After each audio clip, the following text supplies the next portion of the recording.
Last night I tried recording this video twice. I did yell quite a bit, but I don't think I'm going to yell quite as much today because I was just about to record this and I sat back and I thought, I really don't have anything to say. I've already watched like 3 other people's videos about this and they basically said everything that I'm probably about to say at this point. But you know that you gotta hear it from me first because, wow, told you so. Don't usually do the Clash video. Don't usually do the Clash video. I've only ever done it once. Only ever done it once. And I wasn't planning on it. Because going into this race, I knew it was gonna suck. Because it's the Clash. Like, you honestly think they're gonna do anything? Senhouse isn't in the race. Of course they're not gonna do anything. It's gonna be a boring piece of shit. But, you see, God, it was so bad. Oh man, it was so bad for so many reasons, and I think I've watched many people's videos, and a lot of them saying that that's one of the worst races that they've ever watched, and it's like, yeah. It's not much worse than most of the play races that we've seen over the past 5 years, but it's pretty bad, yeah, you're not wrong. You're not wrong. What do you want me to say? There was everything wrong with play racing today. It ended the exact same way as the Daytona 500 did, and I don't fucking get what people's problem is with saying that this was terrible. I don't get what people's problem with it is.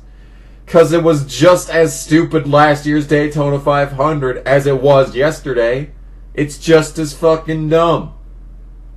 I'm so sick and goddamn tired of people dumping the leader to win the race. So sick and goddamn tired of it. And then they just award them the win anyway, and it's like, yeah, you just dumped the guy on the backstretch, you really didn't accomplish much. Here's your trophy and prize money. That's nice. That's really nice. That's really fucking nice, guys. I gotta say. But you know what I didn't notice people saying? You know what I didn't notice in any of those videos is how when we got to halfway the first time and the rain delay happened, they were scrambling. They had the cars on the pit lane and they already had the jet dryers on the track the first time. I mean the second time, technically, the second time. Because there was three delays for rain in a 75 lap race that didn't even go all 75 laps. That race wasn't even it was just over a quarter of the distance of the Daytona 500. And they managed to get 3 rain delays in. 54 lap race. No. 59 lap race, I think. Yeah. 59 lap race. 3 rain delays. Fucking impressive stuff. Impressive stuff. A nice golf clap for that one. And they had the shit on the track immediately. Virtually instantaneously, as soon as they were on the pit lane, they had the jet dryers on the track. But that was when Menard was leading. But the second that Johnson got the lead, they put all the cars on the track, and like 5 minutes later, they called the race.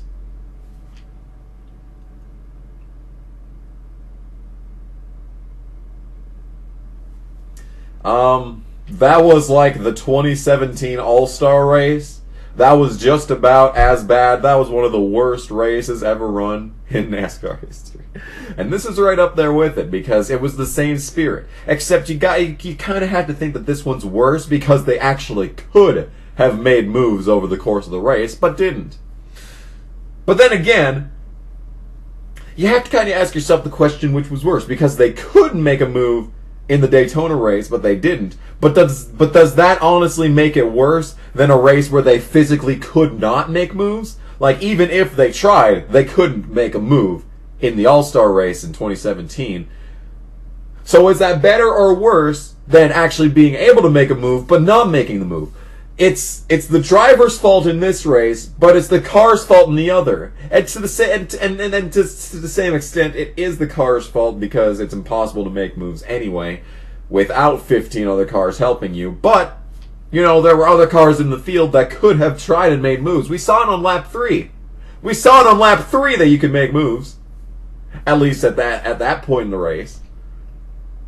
So is that better or worse than not making a move when you can? Wait, that's the one. Is not making a move when you can worse than not being able to make a move because of the shitty package? I don't know. That's a moral question right there that I can't answer for you. Man, what a shit fucking race. Oh my god, what a shit fucking race, dude. That was fucking horrible. That was just awful. And then something finally happens for like a split second, and then the entire field's dead. So that's nice. That's really nice, by the way. I really like that. I really like that. The entire field being dead is pretty nice. Pretty nice. Yeah. So that was basically a preview of the season. I'm gonna say it. That's the preview of the season. Nothing's gonna happen, and when something tries to happen, the entire field's gonna die. I think we just saw the entire season in one race. So, boy howdy am I excited. See, just more and more reasons to just stop watching this shit. Like, I knew it was gonna suck. But, you know, it's the thing. We knew it was gonna suck. But it sucked so bad that even the people that said they were going to make a video had to make a video, because that's how bad it was. Like, we are talking levels of bad that have not been seen since 2015. It's so bad. So bad. So bad. It's so bad. It's so bad. It's horrible. It's horrible. People said tandem drafting was boring. Bitch, what? What the fuck were you watching? All these compilations of top 10 finishes of all time, and half the list is always Xfinity races at Daytona when they were tandem drafting. Like those 4 years that they did it, all 4 of those races. All 4 of those opening races at Daytona when they were tandem drafting. They always show up in those top 10 finishes of all time videos. But it was boring. Oh yeah, it was boring. It was boring. It was fucking boring. Bitch. Bitch, you want to know what's boring? Do you want to know what the fuck is boring? I think you know what I'm about to show you. I think you know what I'm about to... If this fucking phone would do anything, I could show you.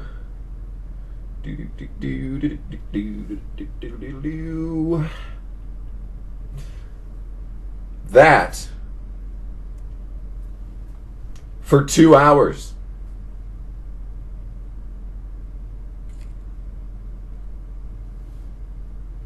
Oh, but tandem drafting's boring. Oh, but tandem drafting's boring. Oh, but 80 lead changes in one race is boring.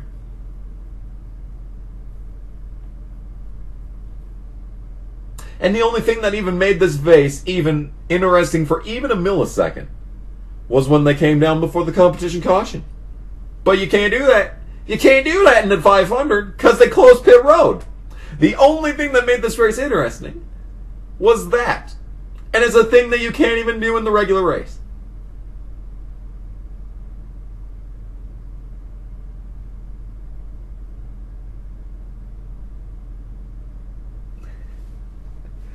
Holy shit. It's so bad. It's so fucking bad. I don't know how I've managed to get 9 I have no idea how I've managed to get 9 minutes out of this. I don't know how.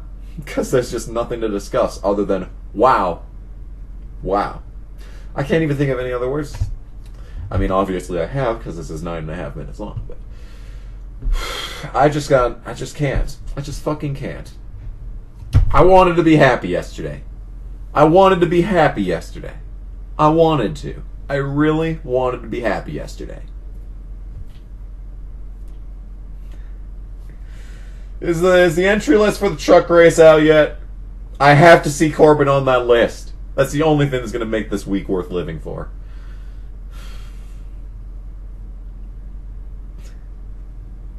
so fucking awful.